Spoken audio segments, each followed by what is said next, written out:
munculnya Imam Mahdi, dan sebelumnya pada nabi-nabi palsu kita selesaikan pada pertemuan sebelumnya. Jamaah rahimani wa rahimakumullah, kita sudah kaji bersama tentang nabi palsu. Di antaranya adalah Musailamah atau Musailimah al-Kadzab,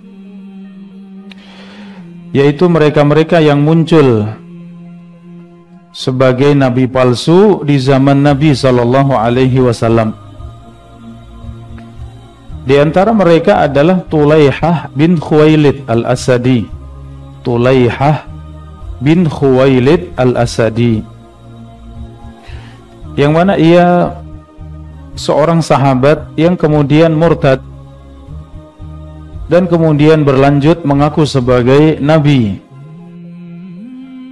Di mana Tulaihah al-Asadi sangat dikenal dengan hebatnya, kuatnya, ya, demikian disifati. Kana Tulaihah yu'addu bi alfi farisin li syaja'atihi wa shiddatihi.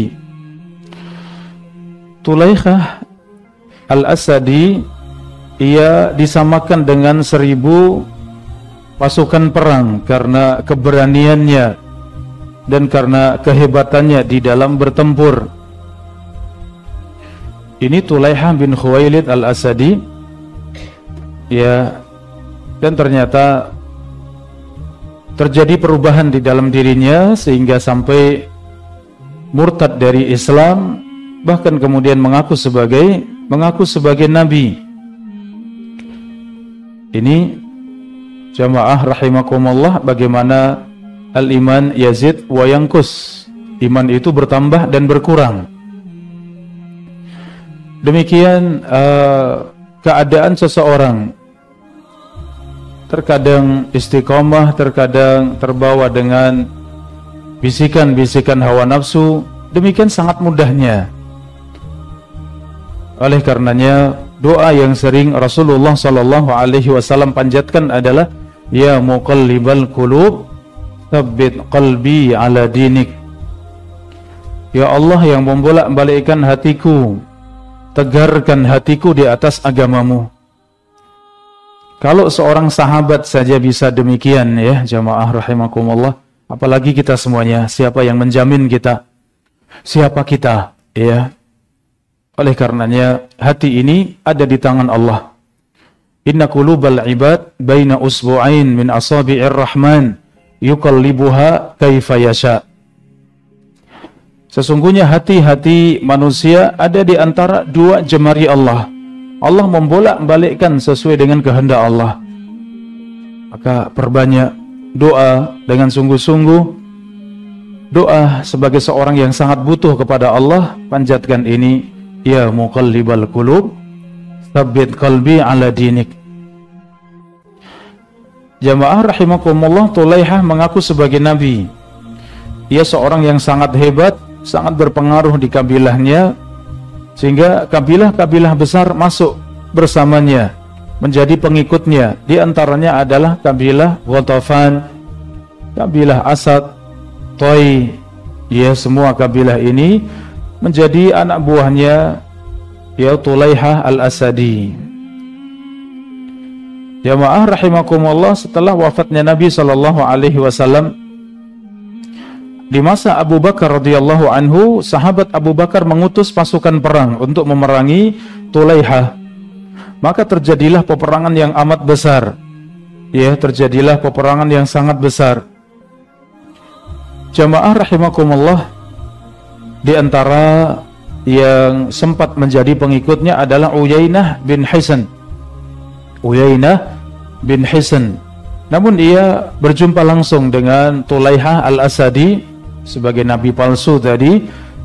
Kemudian sempat berdialog, bertanya, ya adakah sesuatu yang datang kepadamu dari Jibril alaihissalam?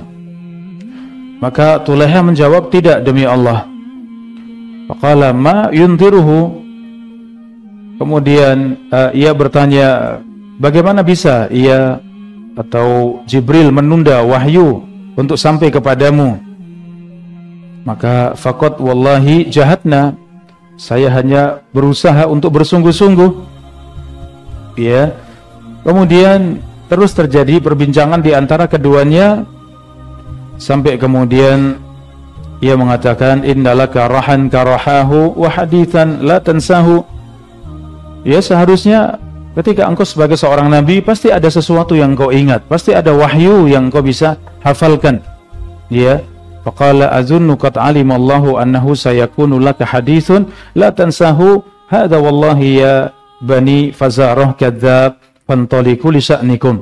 Maka kalau engkau tidak memiliki sesuatu pun padahal engkau mengaku sebagai nabi, ya engkau tidak memiliki satu pun wahyu yang datang dari Jibril alaihissalam, maka sungguh wahai Bani Fazarah, ketahuilah ini seorang pendusta, tinggalkanlah orang ini. Maka beliau pun kemudian kembali kepada para sahabat, ya, kembali bersama dengan kaum muslimin. Ini tadi Uyainah bin Hisan radhiyallahu anhu. Jamaah rahimani wa rahimakumullah, bagaimana naik turunnya keadaan Tulaiha al-Asadi yang tadi seorang sahabat, kemudian murtad, kemudian mengaku sebagai nabi. Maka Tulaiha kemudian melarikan diri setelah diperingatkan tadi, wahai Bani Fazarah, tinggalkanlah orang ini, sesungguhnya orang ini adalah pendusta. Maka ia pun lari. Bahkan sempat dikejar oleh dua sahabat, yaitu Uqasyah bin Mihsan dan Sabit al-Bunani radhiyallahu anhuma. Ini dua sahabat Nabi yang sempat mengejar Tulaiha, dan ternyata keduanya tidak mampu untuk berhadapan dengan Tulaiha. Ya, karena tadi Tulaiha itu disamakan dengan 1000 pasukan perang, saking kuatnya, saking ganasnya, ya. Sehingga kedua sahabat tadi, Uqasyah bin Mihsan dan Sabit al-Bunani, keduanya pun mati di tangannya. Keduanya dibunuh oleh Tulaiha al-Asadi. Kita ingat Uqasyah bin Mihsan adalah seorang sahabat. Ketika Rasulullah menyebutkan ada dari umat ini 70.000 masuk di dalam surga tanpa hisab, tanpa azab. Maka Uqasyah kemudian mengatakan, wahai Rasulullah, apakah aku termasuk dari mereka? Kata Nabi, iya, engkau termasuk dari mereka. Kemudian datang sahabat lagi, wahai Rasulullah, apakah aku termasuk dari mereka? Maka jawaban Nabi, sabaqaka biha Uqasyah, engkau telah didahului oleh Uqasyah. Artinya ditutup pintu yang lain untuk bertanya, maka ditutup, cukup Uqasyah yang Rasulullah kabarkan termasuk dari 70.000 dari umat ini yang masuk surga tanpa hisab, tanpa azab. Bagaimana keadaan Uqasyah bin Mihsan? Ternyata beliau meninggal mati syahid tatkala memerangi Tulaiha al-Asadi bersama dengan sahabat Sabit al-Bunani radhiyallahu anhum jami'an. Jamaah rahimani wa rahimakumullah, ya, ini keadaannya Tulaiha kemudian lari sampai ke Syam, sampai di kota Halab, ya. Sampai di sana, sampai di negeri Syam, ternyata Tulaiha sadar, kembali dapat hidayah. Perhatikan jamaah rahimakumullah, ia sadar dengan kesalahannya, dengan kesesatannya. Ia pun kembali kepada Islam. Namun ia sangat malu kepada sahabat Abu Bakar, karena Abu Bakar tadi sudah sempat mengutus pasukan besar, bahkan terjadi peperangan yang sangat besar dengan pasukannya Abu Bakar radhiyallahu anhu, sehingga beliau terdiam, malu untuk berjumpa dengan sahabat Abu Bakar, sampai Abu Bakar meninggal, baru kemudian digantikan oleh Khalifah Umar ibn al-Khattab radhiyallahu anhu. Maka di masanya Khalifah Umar, datanglah Tulaiha al-Asadi kepada sahabat Umar radhiyallahu anhu untuk kemudian menyampaikan taubatnya, untuk menyampaikan Islamnya. Subhanallah, kisah yang luar biasa bagaimana iman, Islam, hidayah, kesesatan, ya, demikian ternyata begitu mudahnya masuk pada seseorang. Tapi kemudian Allah berikan hidayah kembali. Ia datang kepada sahabat Umar, ya, Tulaiha kemudian datang dan membaiat Umar kembali. Namun pada awalnya Umar menolak, ya. Anta qatilu Uqasyah wa Sabit, kata Umar, engkau pembunuhnya Uqasyah dan Sabit, kata Umar. Maka wallahi la uhibbuka abadan, demi Allah aku tidak suka denganmu untuk selamanya. Saking cintanya dengan sahabat Uqasyah yang dijamin masuk surga, demikian sahabat Sabit al-Bunani radhiyallahu anhuma. Maka Umar mengatakan, demi Allah aku tidak mencintai engkau untuk selamanya. ternyata Tulaihah kemudian ia mengadakan pendekatan kepada Umar. Ia mengatakan, ya Amirul Mukminin, ma tahimmu min rajulain akramahumallahu biyadi. Wahai Khalifah Umar, bagaimana engkau sibuk dengan mengurusi dua orang, padahal Allah Subhanahu wa ta'ala telah memuliakan dua orang tersebut karena sebab tanganku. Ya, artinya keduanya mati syahid. Keduanya mati syahid dengan sebab tanganku. Walam yuhinni biaidihima, dan Allah tidak menghinakan aku dengan kedua tangan mereka. Artinya seandainya kalau Tulaihah mati duluan, mati dalam keadaan kafir, mati dalam keadaan mengaku sebagai nabi pendusta, sungguh ini mati yang sangat buruk. Tapi ternyata Allah tidak menghinakan aku di tangan keduanya. Ya, subhanallah pendekatannya ya jamaah. Sungguh ya, aku tidak dihinakan oleh Allah dengan kedua tangannya. Fabaya'ahu Umar, maka Umar menerima, kemudian dibaiat oleh Umar. Subhanallah. Ini jamaah rahimakumullah ya, di kalangan salaf kita ya, bagaimana keadaan yang sangat mengerikan, bahkan sampai pada kufur, bahkan mengaku sebagai nabi, tapi ternyata ketika Allah tetap memilih untuk mendapat hidayah, Allah pun tunjukkan kepada hidayah. Maka buat kita, ketika kita dapati ada keluarga kita, ada sahabat kita, orang-orang yang kita kenal, mungkin orang yang kita cintai, tapi jauh dari hidayah, jangan putus asa. Dekati, ya, bersamai, ambil hatinya, ajak untuk kebaikan, ajak ke masjid, ajak ke majelis ilmu. Mudah-mudahan dengan sebab tersebut Allah berikan hidayah.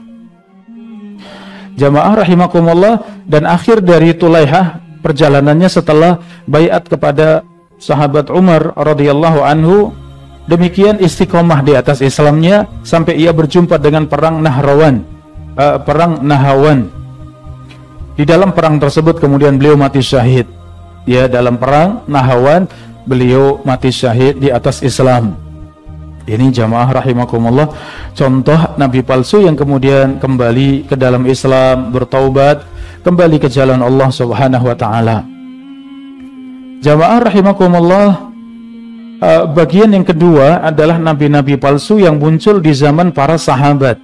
Kalau tadi muncul di masa Nabi, tiga nabi palsu yang muncul di masa Nabi Sallallahu Alaihi Wasallam. Adapun berikutnya adalah para nabi palsu yang muncul di zaman para sahabat setelah wafatnya Rasulullah Sallallahu Alaihi Wasallam.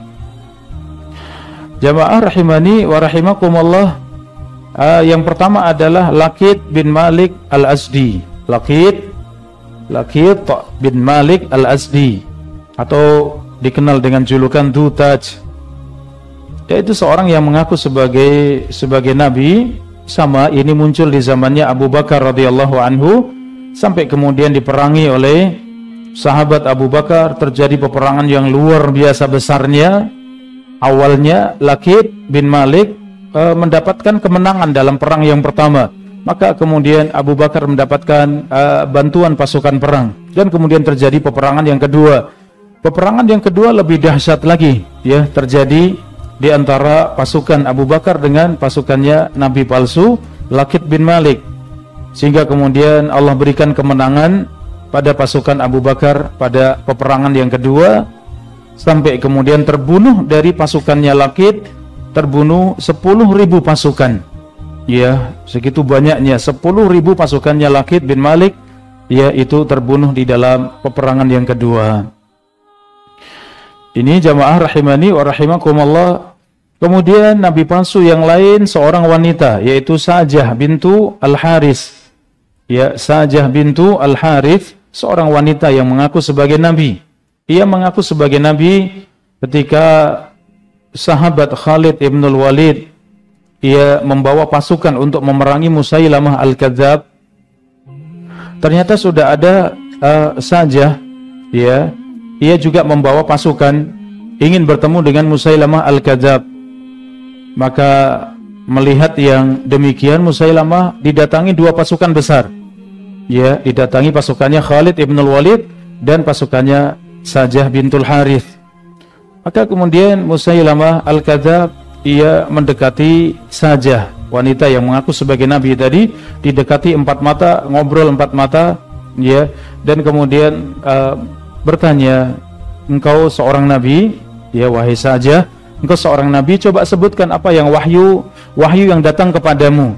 Maka Sajah menjawab, apakah wanita duluan yang menyampaikan sesuatu? Hendaknya laki-laki yang duluan menyampaikan sesuatu. Kemudian terjadi, ya, dialog di antara keduanya, bahkan sampai kemudian keduanya pun saling mengenal dan menikah di antara keduanya, Musailamah dengan Sajah. Jamaah rahimakumullah, ketika Sajah kembali kepada kaumnya, mereka bertanya, engkau menikah dengan Musailamah, apa maharnya? Ya, ternyata Sajah tidak diberikan mahar. Ya, maka Sajah mengatakan, coba kembali kepada Musailamah, tanyakan apa maharnya. Ketika sampai pada Musailamah, ternyata Musailamah mengatakan maharnya tidak ada kewajiban sholat isya dan sholat subuh. Ya, kata Musailamah, maharnya digugurkan sholat isya dan sholat subuh, katanya. Ini rusaknya, ya, para nabi palsu, ya, jamaah rahimakumullah. Demikian keadaan. Kemudian saja Allah memberikan hidayah.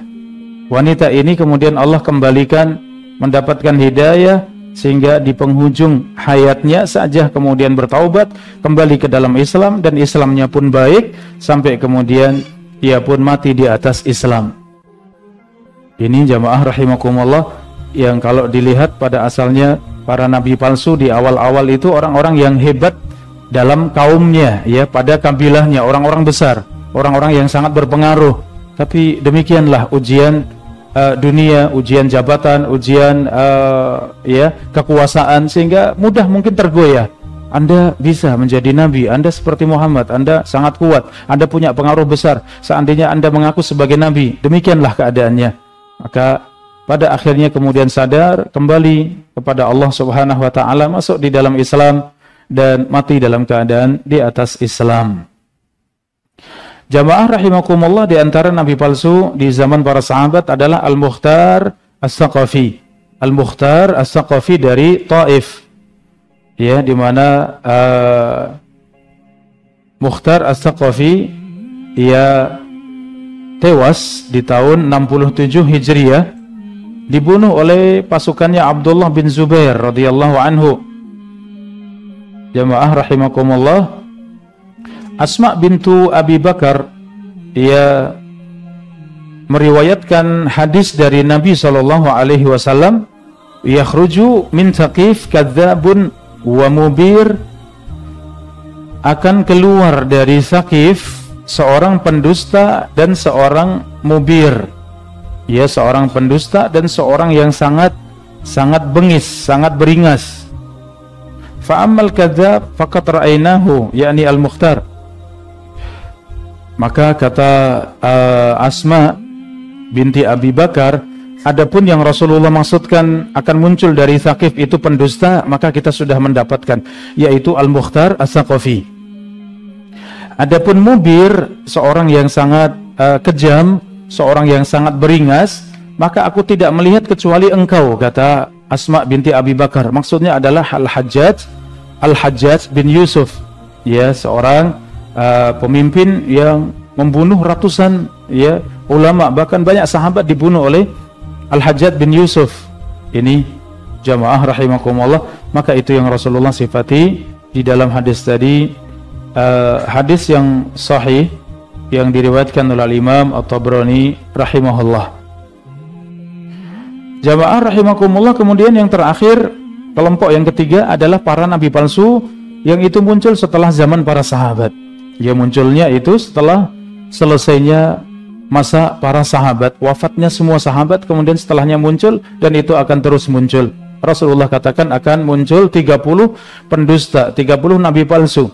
Ya, demikian riwayat yang lain 27 nabi palsu, dan itu pun tidak membatasi, karena 30 itu adalah yang punya pengaruh besar. Ya, yang punya pengaruh besar, yang punya pengikut banyak, itu 30 nabi palsu. Adapun nabi palsu itu sangat banyak. Jamaah rahimakumullah, di antaranya adalah yang pernah kita bahas, yaitu Mirza Ghulam Ahmad. Ya, Mirza Ghulam Ahmad atau Ahmadiyah. Ya, Mirza Ghulam Ahmad Al-Qadiani. yang muncul dari India di zaman penjajahan Inggris, jamaah rahimakumullah. Banyak para ulama yang membantah Mirza Ghulam Ahmad, yang membantah kesesatannya. Kita sudah sebutkan, Mirza Ghulam Ahmad pada awalnya seorang dai, seorang penyeru, seorang mubaligh. Ia kemudian banyak pengikutnya sehingga tergiur dan kemudian semakin menyimpang, mengaku sebagai nabi, bahkan mengaku sebagai Nabi Isa alaihissalam. Demikian keadaannya. Jamaah rahimakumullah, di antaranya ia mengaku sebagai Al-Mahdi. Ini yang nanti kita bahas di akhir. Ia, Mirza Ghulam Ahmad, juga mengaku dirinya sebagai Al-Mahdi. Jamaah rahimani wa rahimakumullah, akhir dari kehidupan Mirza Ghulam Ahmad, seorang ulama yang mengajak Mirza Ghulam Ahmad untuk mubahalah. Ya, istilah mubahalah Allah sebutkan di dalam Al-Quran, ya, yaitu saling mendoakan laknat. Ya, mubahalah adalah saling mendoakan laknat untuk kemudian Allah matikan dengan kehinaan. Ya, dan ini syar'i.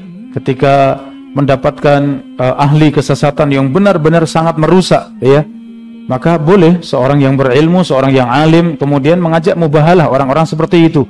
Dan itu banyak terjadi di kalangan para salaf, ya, para pendahulu kita. Di antaranya ini, ya, ketika seorang ulama kemudian menantang mubahalah dengan Mirza Ghulam Ahmad dan kemudian terjadilah mubahalah.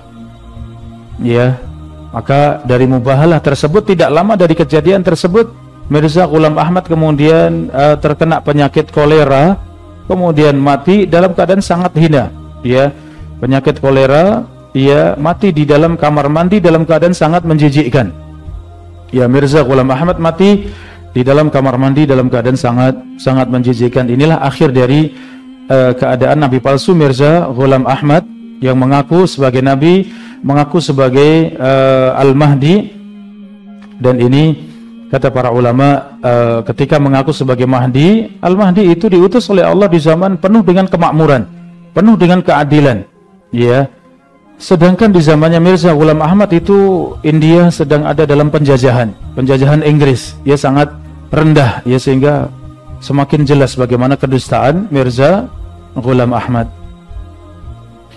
Jamaah rahimani wa rahimakumullah, pembahasan yang terakhir di dalam rukun iman yang keempat ini, iman kepada para rasul, yaitu munculnya Imam Mahdi. Ini sering kita dengar. Bagaimana hakikatnya tentang Imam Mahdi? Jamaah rahimakumullah, Rasulullah SAW adalah rasul yang terakhir, nabi dan rasul yang terakhir. Tidak ada nabi dan rasul setelah Rasulullah SAW. Maka setelah Rasulullah sampai datangnya hari kiamat itu semuanya umat Rasulullah SAW. Sehingga ketika Nabi Isa alaihissalam turun dari langit, ya, di akhir zaman sebagai 10 tanda besar sebelum tegaknya hari kiamat, salah satunya adalah turunnya Nabi Isa alaihissalam.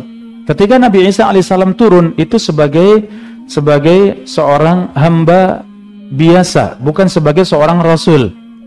Posisi Nabi Isa sebagai seorang rasul sudah selesai di zamannya ketika menyampaikan Injil, ya, ketika menyampaikan Islam di zamannya. Ketika sudah diangkat pada Allah kemudian turun di zaman Nabi, maka Nabi Isa pun mengikuti syariatnya siapa? Mengikuti syariatnya Rasulullah SAW. Sehingga sepenuhnya Nabi Isa alaihissalam menjalankan Al-Quran dan Sunnah sebagai bagian daripada umatnya Muhammad SAW. Ini Nabi Isa alaihissalam. Bagaimana dengan Al-Mahdi? Jamaah rahimakumullah, Al-Imam Al-Mahdi ini datang sebelum 10 tanda besar tadi. Ya, sebelum 10 tanda besar itu datang, didahului dengan datangnya Al-Imam Al-Mahdi. Apa yang ada pada Al-Imam Al-Mahdi? Disebutkan di dalam banyak hadis, dan hadisnya banyak yang sahih. Ada yang hadis palsu atau maudhu', ada hadis yang dhaif, ada hadis yang hasan dan hadis yang sahih. Yang hasan dan sahih ini juga banyak. Sehingga sampai disebutkan para ulama, hadis tentang Imam Mahdi itu hadisnya mutawatir. Ya, hadis mutawatir secara makna. Hadis mutawatir secara makna. Ini jamaah rahimakumullah, maka jelas kebenaran akan datangnya Al-Imam Al-Mahdi. Ya, dan di antara yang banyak menulis tentang Al-Imam Al-Mahdi adalah Syekh Abdul Muhsin Al-Abbad hafizahullahu ta'ala. Jamaah rahimani wa rahimakumullah, kalau antara Rasulullah dengan Nabi Isa yang turun di akhir zaman, ternyata Nabi Isa pun mengikuti syariatnya Rasulullah SAW, mengikuti Al-Quran dan Sunnah, tidak membawa syariat sendiri. Syariat lamanya ditinggalkan semuanya, mengikuti syariatnya Rasulullah. Bagaimana dengan Imam Al-Mahdi? Maka Imam Al-Mahdi adalah salah satu pemimpin kaum muslimin, bukan Nabi. Ya, beliau adalah salah satu dari pemimpin kaum muslimin ini. Sehingga jelas Imam Mahdi, beliau seorang yang bagian daripada umat Nabi SAW, bahkan beliau bagian daripada keturunan Nabi SAW. Kita lihat jamaah rahimani wa rahimakumullah, riwayat yang menyebutkan tentang Imam Mahdi. Dia diantaranya hadis yakhruju fi akhiri ummati al-Mahdi, akan datang di akhir umatku yaitu Al-Mahdi. Yaskihillahul ghais, di zamannya Al-Mahdi Allah menurunkan hujan yang sangat deras. Wa tukhrijul ardu nabataha, sehingga bumi menumbuhkan tumbuh-tumbuhannya. Wa yu'til mala sihahan, di zamannya Al-Mahdi Allah limpahkan harta sangat melimpah. Wa taksurul masyiyah, sehingga binatang ternak itu sangat banyak. Wa ta'dhumul ummah, umat benar-benar makmur, benar-benar adil. Ya, wa ya'isu sab'an aw thamaniyan, dan Al-Mahdi memimpin itu 7 atau 8 tahun. Ia memimpin demikian di atas kemakmuran tersebut, di atas kebaikan tersebut selama 7 atau 8 tahun. Di dalam riwayat yang lain, Al-Mahdi minna ahlal bait. Kata Nabi SAW, Al-Mahdi itu keturunan kami, kata Nabi, termasuk dari ahlul bait, termasuk dari anak keturunanku. Yuslihuhullahu fi lailah, ya Allah subhanahu wa ta'ala berikan kebaikan di dalam satu malam tersebut. Ini jamaah rahimakumullah. Demikian dalam riwayat yang lain, Al-Mahdi min itrati, Mahdi itu keturunanku, min waladi Fatimah, keturunan dari Fatimah, yaitu Fatimah bintu Muhammad, ya Fatimah bintu Rasulullah sallallahu alaihi wasallam. Dan ia keturunan dari Al-Hasan. Ini dalam riwayat, la tadhhabu dunya, la tanqadi dunya hatta yamlikal arab rajulun min ahli baiti yuwati'u ismuhu ismi. Dunia ini tidak akan sirna, dunia tidak akan habis sampai penduduk Arab memiliki seorang pemimpin min ahli baiti, dari keluargaku, dari keturunanku, yuwati'u ismuhu ismi, yang namanya itu sama dengan namaku. Jadi Al-Imam Al-Mahdi itu namanya siapa? Abdullah Muhammad bin Abdillah. Ya, Muhammad putranya Abdullah. Ini Al-Mahdi itu sama persis dengan nama Nabi SAW, yaitu Muhammad bin Abdillah atau Muhammad bin Abdullah bahasa kita ya. Jamaah rahimakumullah, demikian hadis kaifa antum idza nazala ibnu Maryam fikum wa imamukum minkum. Di dalam hadis yang lain, bagaimana keadaan kalian ketika putranya Maryam itu turun kepada kalian? Maksudnya Nabi Isa alaihissalam turun kepada kalian, wa imamukum minkum, dan yang menjadi pemimpin kalian adalah imam kalian, maksudnya adalah Al-Mahdi. Ini jamaah rahimakumullah, Al-Mahdi datang duluan, setelah itu tidak lama turunlah Nabi Isa alaihissalam, bahkan Nabi Isa bagian daripada yang ikut dalam kepemimpinan Al-Mahdi. Ya, Nabi Isa alaihissalam termasuk yang ada di bawahnya kepemimpinan dari Al-Imam Al-Mahdi. Ini jamaah rahimakumullah sesuai dengan dalil yang sahih ya, dari hadis-hadis yang sahih tentang Al-Imam Al-Mahdi ya, bahwa beliau adalah keturunan dari Nabi SAW, masih dari keturunan Fatimah, keturunan dari putranya sahabat Ali, yaitu Al-Hasan bin Ali. Ya, kemudian namanya sama persis dengan nama Nabi, yaitu Muhammad bin Abdillah. Dan itu akan muncul di akhir zaman. Ya, akan munculnya di akhir zaman, pas sebelum tegaknya hari kiamat, sebelum munculnya 10 tanda besar hari kiamat. Jamaah rahimakumullah, sehingga ini sangat berbeda dengan Al-Mahdinya orang-orang Rafidah. Ya, Imam Mahdinya orang-orang Syiah. Ya, Imam Mahdinya orang-orang Syiah itu yang ada adalah khurafat semuanya. Ya, pada orang-orang Syiah, orang-orang Rafidhah yang mereka sangkakan Al-Mahdi itu khurafat semuanya. Ya, ini yang ada pada mereka orang-orang Rafidhah, orang-orang Syiah, yang mana kita tahu agama mereka semuanya keseluruhannya bertentangan dengan Islam. Al-Qur'annya tidak sama, syahadatnya, 2 kalimat syahadatnya tidak sama, rukun Islamnya, rukun imannya tidak ada yang sama dengan Islam. Itulah Rafidhah. Maka yang sering didengung-dengungkan oleh mereka itu orang-orang Syiah. Ya, kalau kita buka di YouTube Imam Mahdi, yang akan lebih banyak muncul yang berbicara orang-orang Syiah, karena khurafat mereka sangat banyak tentang Imam Mahdi. Ini jamaah rahimakumullah.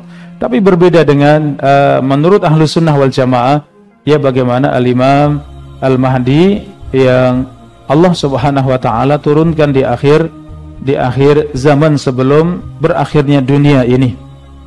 Jamaah rahimakumullah, banyak hadis, ya. Di antaranya hadis Abu Sa'id Al-Khudri, Al-Mahdi minni ajla al-jabhah. Al-Mahdi itu dari keturunanku. Ajla al-jabhah, jidatnya itu lebar. Akna al-anf, hidungnya mancung. Kemudian yamla'ul ardu kiston wa adalan.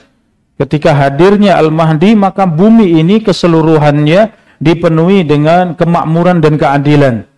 Kama muli abdulman wajuran, sebagaimana yang terjadi sebelumnya, penuh dengan kezaliman dan penuh dengan kesengsaraan.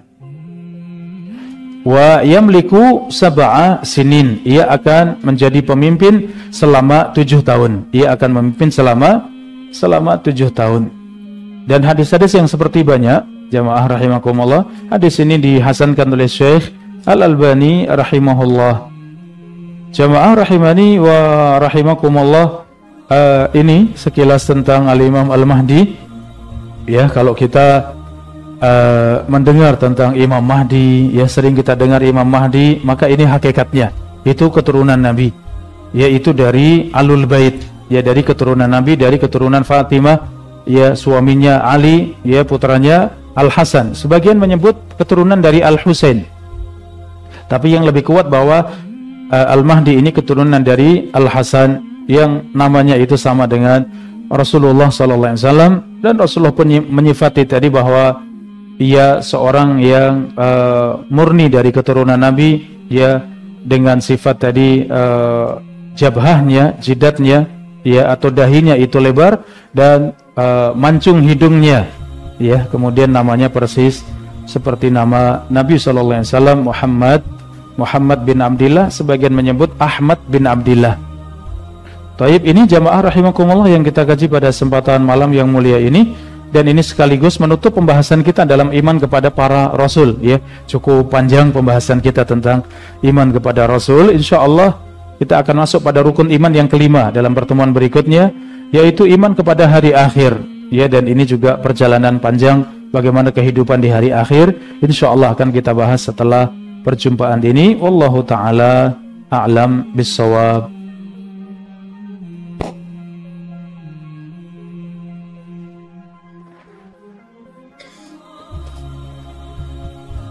Baik, jamaah rahimakumullah, kita lanjutkan di sesi tanya jawab. Ada pertanyaan. Assalamualaikum Ustaz. Waalaikumsalam warahmatullah. Afan, saya dulu ketakutan parah karena sering mendengar dai-dai akhir zaman, sehingga terbayang-bayang sosok Dajjal saat sholat, bahkan sering muncul saat mau tidur. Mohon solusinya. Jazakumullah khairan wa iyyakum. Jazakumullah khairan. Saudara-saudari, Bapak Ibu, jamaah rahimani wa rahimakumullah, berbicara perkara gaib tidak akan benar kecuali dengan dalil. Dan dalil pun harus jelas dari Al-Quran dengan tafsir yang benar. Dalil dari hadis, dan harus dipastikan hadis yang sahih. Minimal adalah hadis yang hasan, yang bisa kita jadikan sebagai pegangan. Ya, ini yang harus menjadi dasar ketika berbicara tentang perkara gaib.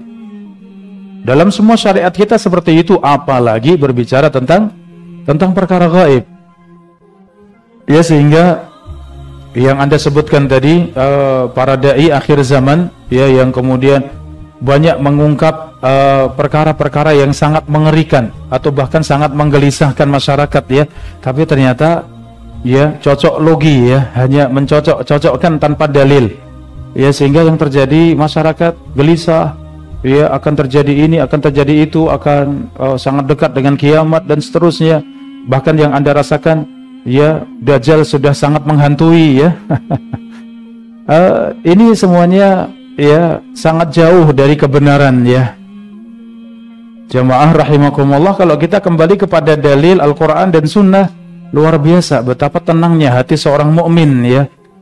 Apalagi zaman kita ya, keburukan itu sangat banyak ya, maksiat dan dosa sangat banyak, tapi juga orang-orang baik, orang-orang soleh, orang-orang yang istiqomah di atas agama Allah ya, itu sangat banyak. Alhamdulillah, masjid-masjid juga makmur dengan majelis ilmu, luar biasa. Kita bersyukur pada Allah. Artinya apa? Ini masih banyak keberkahan yang Allah berikan pada kita ya. Al-Quran masih sampai pada kita, Sunnah masih sampai pada kita ya, majelis ilmu juga demikian. Begitu mudahnya kita mendatangi majelis ilmu. Alhamdulillah, ini menenangkan hati kita semuanya ya, sehingga bayangan Dajjal, bayangan dekat dengan kiamat, insya Allah ya tidak demikian ya. Tentu Allah yang maha tahu dengan semuanya, tapi mendekati hari kiamat itu terjadi banyak huru-hara yang sangat besar. Keadaan manusia yang sudah sangat jauh dari Islam, sudah sangat jauh dari ya Al-Quran dan hadis, bahkan lafaz Allah saja sudah tidak terdengar, tidak ada dalam tulisan, tidak ada dalam ucapan, tidak ada di dalam hati. Demikian baru tegaknya hari kiamat dengan tanda-tanda tadi. Oleh karenanya di zaman kita banyak bersyukur pada Allah. Kita masih Allah berikan banyak kemudahan. Mau melaksanakan rukun Islam sangat mudah. Mau berangkat haji insya Allah bisa. Mau berangkat umroh setiap saat bisa berangkat ya, luar biasa ya. Kemudian menunaikan kewajiban yang lain juga sangat mudah. Salat 5 waktu berjamaah Allah mudahkan. Mau pilih masjid yang mana silahkan. Alhamdulillah. Sehingga apa yang Anda bayangkan tadi ya, satu hal yang itu penting buat kita, tidak boleh sembarangan kita mengambil guru ya, tidak boleh asal comot, asal selera, tapi tidak tahu bagaimana ini jalan guru kita ya, apakah benar atau tidak, sesuai Al-Quran atau tidak, sesuai dengan Sunnah atau tidak ya, dari mana mengambil ilmunya. Ini sangat penting buat kita semuanya, sehingga kita akan lurus dengan ilmu yang kita pelajari. Tidak kemudian dasar ilmu kita yang masih sangat sedikit, kemudian dapat macam-macam yang itu membuat kepala kita sangat kebingungan. Ini karena kita salah di dalam mengambil guru ya. Maka penting buat kita semuanya, sebagaimana perkataan Al-Imam Ibnu Abdul Bar rahimahullah, carilah guru dengan mengetahui 4 perkara. Siapa guru-gurunya, dari guru yang akan kita ambil tadi, siapa guru-gurunya, siapa murid-muridnya, dan lihatlah kitab-kitabnya apakah sesuai atau tidak, benar atau tidak. Yang ketiga, dengarkan ya ucapan-ucapannya. Kalau memang sesuai Al-Quran dan Sunnah, alhamdulillah, silakan duduk, silakan ambil ilmunya. Dan alhamdulillah di zaman kita sangat banyak, khususnya di tempat kita ya, di Jogja, guru-guru kita yang mengajarkan Sunnah, mengajarkan Al-Quran dan Sunnah sangat banyak, alhamdulillah. Wallahu ta'ala a'lam bissawab. Pertanyaan berikutnya, di manakah lahirnya Imam Mahdi? Siapakah ayah ibunya?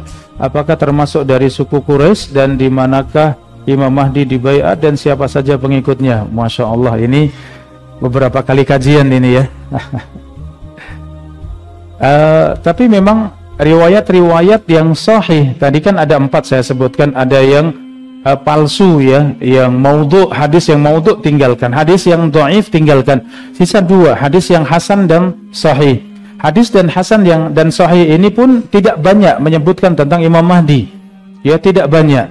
Apa yang disebutkan tadi mungkin tinggal beberapa hadis saja yang seharusnya kita sebutkan, dan hampir sama, hampir mirip ya, menguatkan satu dengan yang lain.